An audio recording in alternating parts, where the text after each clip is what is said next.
내일 지구에 종말이 와도 나는 오늘 사과나무를 심겠다라고 어느 철학자가 말했죠. 내일 나의 목숨이 다하고 내가 죽게 되더라도, 아니 이 땅에 종말이 오더라도 나는 오늘 내가 해야 될 일, 내게 맡겨진 일을 내가 하겠다는 것입니다. 세상이 끝이 나더라도, 시간의 끝이 나더라도 나는 오늘 나에게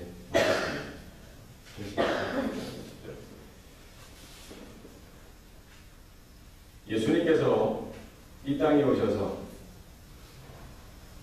하나님께서 맡기신 그 부르심, 그 사명을 감당하셨습니다. 33년 동안 사시면서 하나된 그 영원 구원, 인류를 예수의 그 십자가의 그 죽으심과 부활하심을 통해서, 구속사역을 통해서 이루실 그 일을 위해서 이 땅에 오셨고 준비하셨고, 그 일을 향해서 한 걸음 한 걸음 나아가시는 것을 볼 수 있습니다. 공생애를 시작하시면서 회개하라, 천국이 가까이 왔느니라 라고 말씀하셨지요. 예수님은 공생애 가운데 하나님의 말씀, 하늘 복음을 선포하시고 또 그 말씀의 그 비밀을 이렇게 풀어서 가르쳐 주셨습니다. 제자들에게도 그 말씀을 가르쳐 주시고 어디에 가든지 그 말씀 사역이 가장 우선이었습니다. 물론 이런저런 병든 자들, 그 병을 고쳐주시고 귀신에 눌린 자들, 그 귀신을 쫓아내 주시고 또 죄에 묶인 자들 구속함을 받을 수 있도록 은혜를 주셨습니다. 그러나 그 모든 사역의 중심에는 늘 언제나 이 말씀, 하나님의 말씀을 그 영혼들에게 늘 언제나 선포하시고 가르치시고 풀어서 설명해 주셨습니다. 지금 예수님께서 남은 시간은, 이 땅에서 남은 시간은 4일 남은 거예요. 이제 화요일 그 하루를 보내시면서 이제 곧 하나님의 뜻, 영원한 뜻에 따라 순종하여 나가는 그 길에 그 하루를 온전히 예수님께서는 변함없이 하나님의 말씀을 가르쳐 주시고 선포하시는 일에 온전하게 쓰셨던 것입니다. 월요일 어제는 이제 성전 청결하는데 예수님께서 시간을 보내셨죠. 지금은 이제 우리가 읽지 않았지만 이 마가복음 12장에 보면은 예수님께서 성전에서 하루 온종일 하나님의 말씀을 가르쳐 주시고 또 풀어 주시고 설명해 주시는 그 일을 하셨던 것이죠. 이방인들의 몸이 많은 사람들에게 이 포도원 주인 비유를 들어서 이 포도원 주인이 먼 여행을 가기에 앞서서 이 종들에게 포도원을 맡기신 것입니다. 그리고 나중에 사신들을 보내서 확인을 하는데 그 포도원 가인들이 그 주인이 보낸 사신들을 때리고 또 때로는 잡아 죽이고 나중에 그 아들까지 보냈는데 아들로 데리고 하지 못하고 오히려 욕심에서 그 아들을 때리고 죽이는 일을 그 비유를 들어서 예수님께서 말씀해 주시지요. 어느 바리새인과 관속들이 예수님 앞에 나와서 가이사에게 세금을 바치는 것이 이게 바른 것입니까? 라고 물으시죠.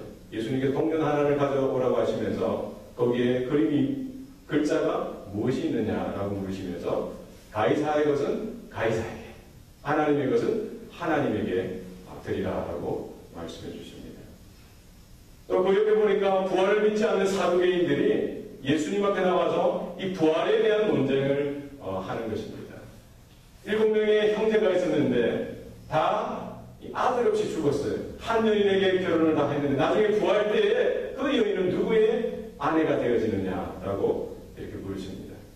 분명히 예수님은 그들의 의도를 다 아셨습니다. 예수님에게 책을 잡고 흠을 잡아서 예수님을 곤궁에 빠뜨리려고 하는 그런 시도였지만 예수님께서는 그 모든 것들을 아시면서도 그들의 중심을 아시면서도 그들이 물어오는 그것들에게 마다하지 아니하시고 그 하늘의 진리를 풀어서 이 부활 때 되어질 일들에 대해서 분명하게 세세하게 말씀해 주셨습니다.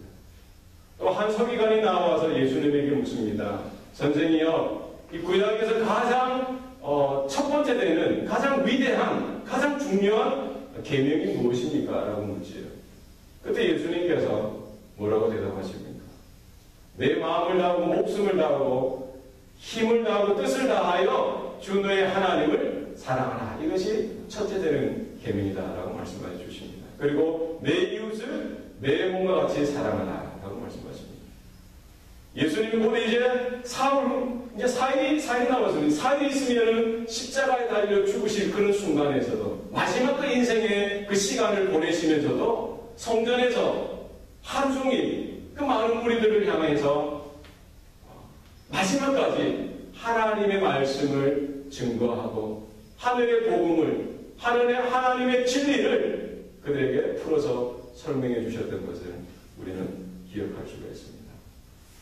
예수님께서 나중에 십자가에 달려 죽으시고 부활하시고 승천하시기 직전에도 그 모인 제자들에게 뭐라고 말씀하십니까?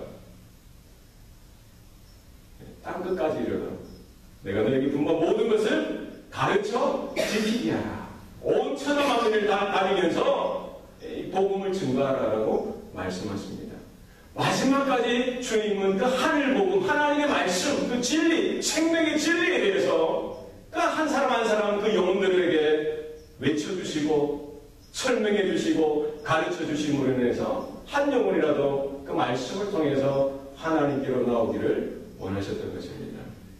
예수님께서 그 십자가를 앞두고 그 마지막 때 마지막 그 생명의 시간을 보내시면서도 놓치지 않았던 그 말씀 사역, 그 진리를 붙드시고 진리를 가르쳐주던 그 예수님을 기억하면서 이 땅에 또 남겨진 주님의 몸된 교회가 주님의 몸된 성도들이 우리의 생명이 나고 우리의 목숨이 나고 우리가 마지막 숨을 쉬는 그 순간까지도 우리는 그 하나님의 말씀을 우리는 받아야 합니다.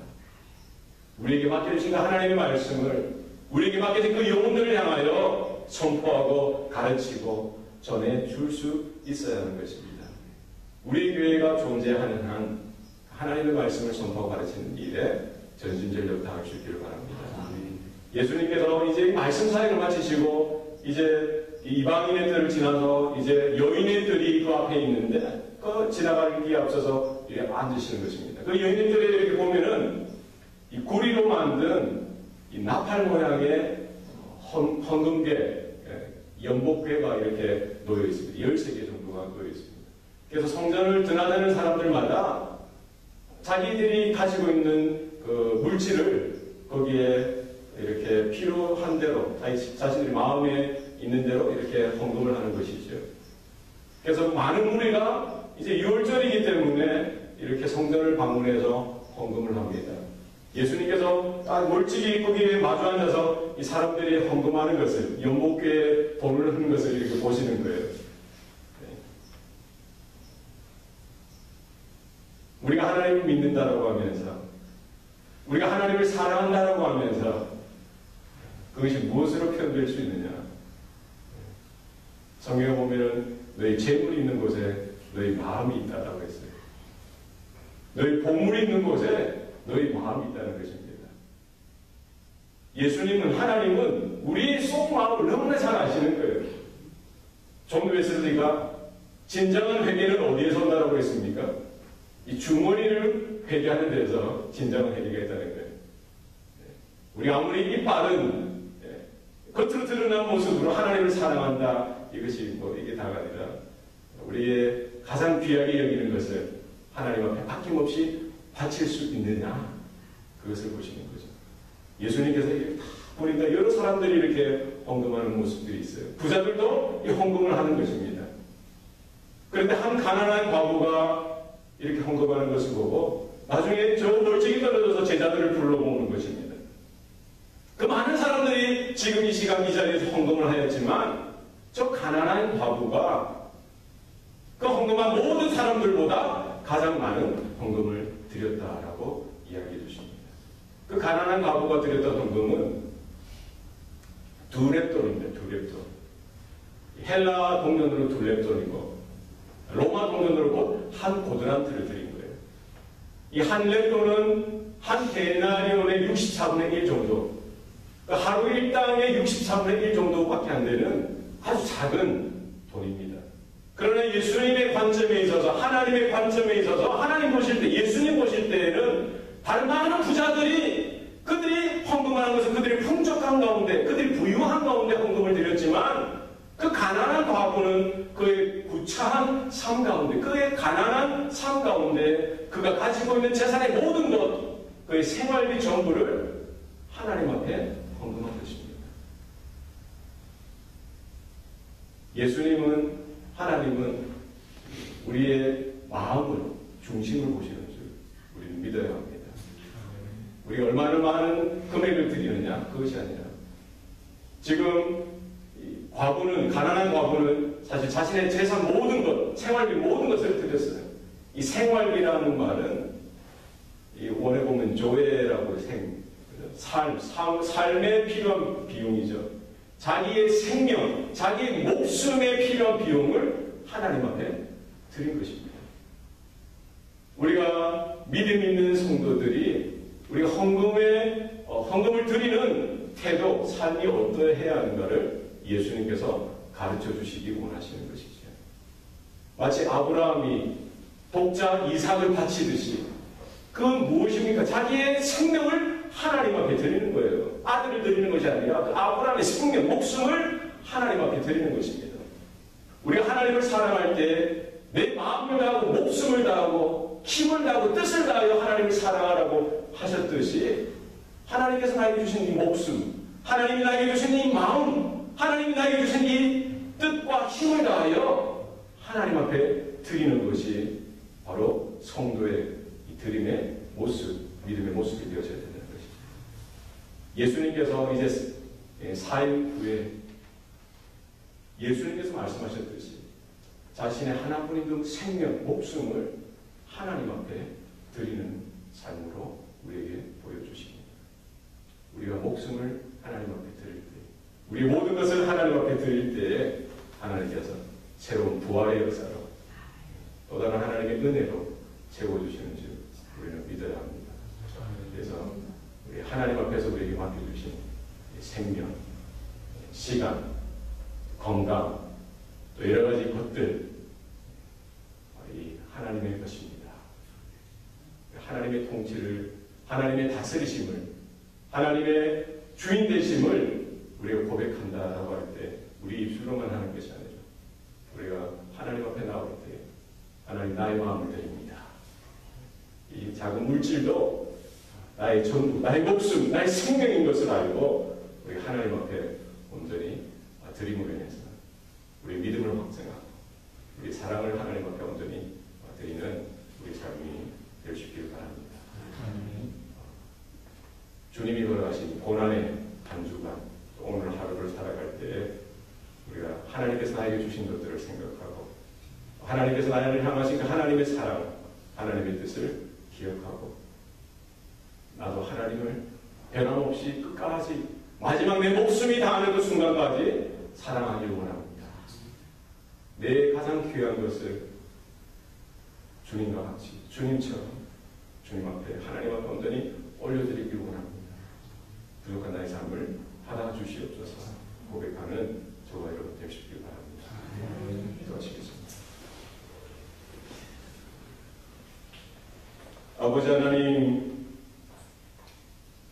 예수님께서 이 고난주간, 이제 이 땅에서의 그 생명, 삶의 시간이 이제 4일 정도밖에 남지 않는 그때에 변함없이 주님께서는 그 성전에 찾아가셔서 하루 종일 그 많은 무리들과 함께, 많은 영혼들과 함께 하나님의 말씀을 나누고 그 하나님의 진리를 풀어서 선포하시고 설명하시고 그 말씀의 사역, 생명의 사역을 끝까지 놓지 않았음을 우리가 바라봅니다. 우리의 목숨이 다하는 순간까지, 이 교회가 존재하는 날까지, 우리가 주님 앞에 서게 되는 그 순간까지 하나님의 생명의 진리를 붙들게 하여 주시고 이 말씀을 가르치고 선포하고 나누는 그 일에 우리의 생명을 드릴 수 있도록, 우리의 시간을 드릴 수 있도록 하나님 주장하여 주시옵소서. 한 가난한 과부가 자신의 모든 재산, 생활비 전부를 주님 앞에 드렸는데 우리 예수님께서 그 중심을 아시고 그의 생명을, 그의 목숨을 하나님 앞에 드렸음을 바라보신 것을 우리가 기억하게 하여 주시고, 예수님께서 그 귀한 목숨을, 생명을 주님 앞에, 하나님 앞에 드렸듯이 우리에게 남겨진 그 시간 가운데, 삶 가운데 나에게 가장 귀한 것, 주님께서 주신 그 가장 귀한 것을 날마다 하나님 앞에 온전한 기쁨으로 믿음으로 올려드릴 수 있도록 하나님 도와주시옵소서. 날마다 하나님 주신 것인 줄 알고 하나님의 하나님 되심, 하나님의 주인 되심을 날마다 고백하게 하여 주시고, 이 땅에 우리가 미련을 갖고 살아가는 존재가 아니라 하늘 보좌를 바라보고 하나님의 그 나라를 향하여 우리의 마음을 품고 소망하며 살아갈 수 있도록 오늘 하루도 우리의 삶을 주장하여 주시옵소서. 모든 것 감사드리고 예수님 이름으로 기도합니다. 아멘.